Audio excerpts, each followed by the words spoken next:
எல்லாருக்கும் வணக்கம். நான் ராம்பிரகாஷ் பேசுகிறேன். மாட்டுக்கு வந்து கரெக்டான சாப்பாடு கொடுக்குறோமா அப்படிங்கிறது வந்து ஒரு முக்கியமான கேள்வி. இன்னைக்கு நம்ம கோ5 அப்படிங்கிற ஒரு தீவனத்தை தான் இன்னைக்கு நம்ம நடவு செய்ய போகிறோம்.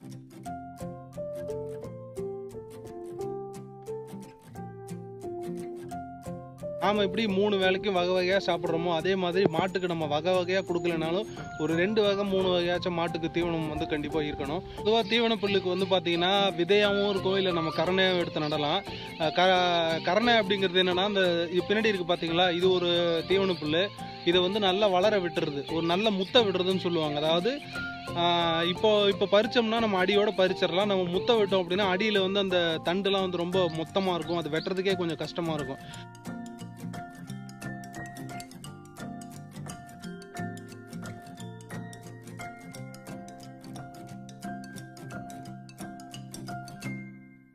இந்த கோ5 தீவனம் வந்து நான் எங்கெங்கேயோ கேட்டு பார்த்துட்டு எனக்கு கிடைக்கல. கடைசி எங்கள் ஊரில் ஒரு ஐயா வச்சுருந்தாரு, அவர்கிட்ட போய் கேட்டேன், எனக்கு இந்த மாதிரி எனக்கு என்னோடய மாட்டுக்கு வேணும்னு சொல்லி கேட்டேன். நான் கேட்ட உடனே மறுப்பு எதுவுமே சொல்லலை. கேட்ட உடனே நீ வெட்டிக்குப்பான்னு சொல்லி அவரே வந்து எனக்கு வெட்டி கொடுத்து எடுத்துகிட்டு போ அப்படின்னு சொன்னார். அவருக்கு நான் ரொம்ப ரொம்ப நன்றி தெரிவிச்சுக்கிறேன்.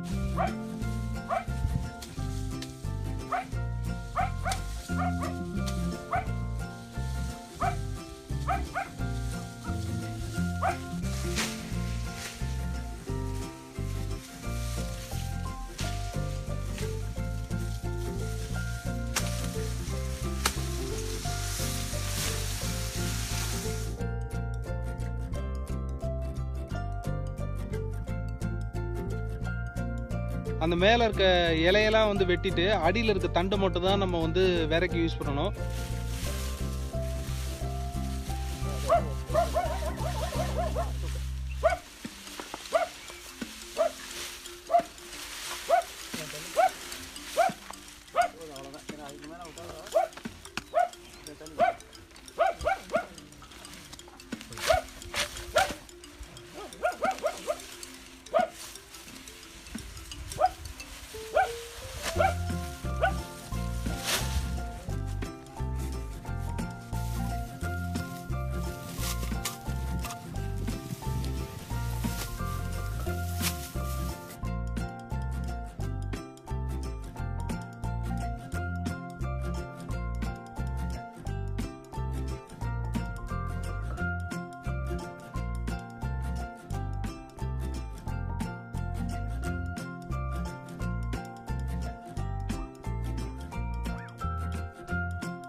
ஐயா பாலகிருஷ்ணன் அவர்கள் தான் வந்து இது எப்படி நடணும் அப்படிங்கிறத நம்ம காட்ட போகிறாங்க.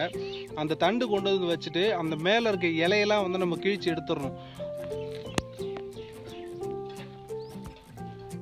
இதை நடவு பண்ணுறதுக்கு வந்து நம்ம நிலத்தை வந்து தனியாக அதுக்காக உழவு ஓட்டி பார் போட்டு அப்படிலாம் எதுவும் பண்ண தேவையில்ல. இந்த பயிர் நாங்கள் நட்டுறப்போ பார்த்தீங்கன்னா கொஞ்சம் மழை நல்லாவே வந்துருச்சு.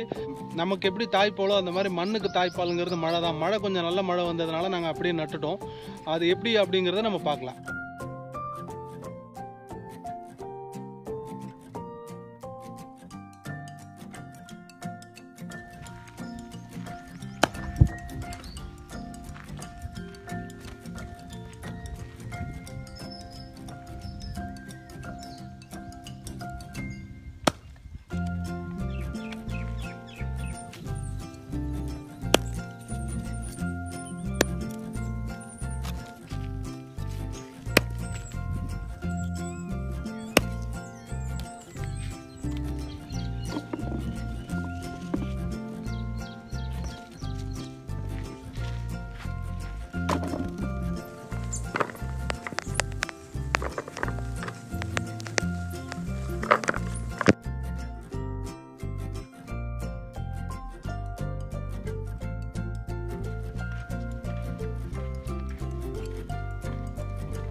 ஸோ இது எப்படி நடுறாங்க அப்படின்னு பார்த்தீங்கன்னா கயிறு பிடிச்சி நடுறதுன்னு சொல்கிறாங்க. ஒரு பெரிய ஒரு ரொம்ப நீளமான கயிறு தேவை. வயலுக்கு அளவான கயிறு எடுத்துகிட்டு இந்த தலைவில் ஒருத்தர் அந்த தலைவில் ஒருத்தர் நின்றுட்டு அந்த கயிறு அப்படியே ஊனிடுறது. ஊனின உடனே ஒரு பயிருக்கும் இன்னொரு பயிருக்கும் ஒரு அடி கேப் விட்டு, அதே மாதிரி நீளத்துலேயும் ஒரு அடி கேப் விட்டுட்டு, அகலத்துலேயும் ஒரு அடி கேப் விட்டுட்டு நம்ம பயிர் நட்டுட்டே போகிறது நமக்கு கொஞ்சம் ஈஸியாக இருக்கும்.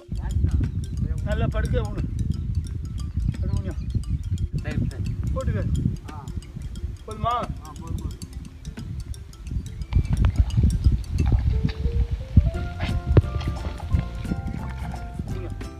படுக்கை சாய்ச்சி விடு.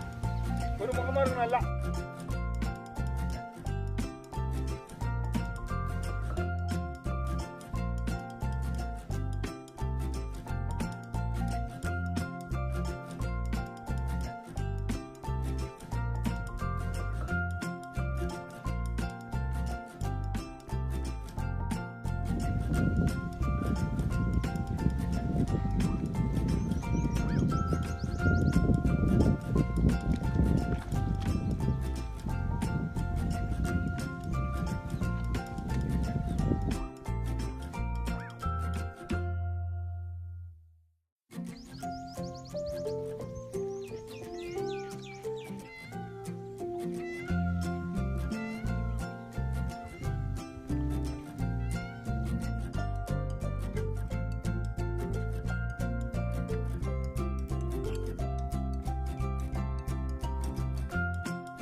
கோஃபை தீவனத்தோட வளர்ச்சி நிலை என்ன அப்படிங்கிறத அடுத்தடுத்து வர எபிசோடில் பார்க்கலாம்.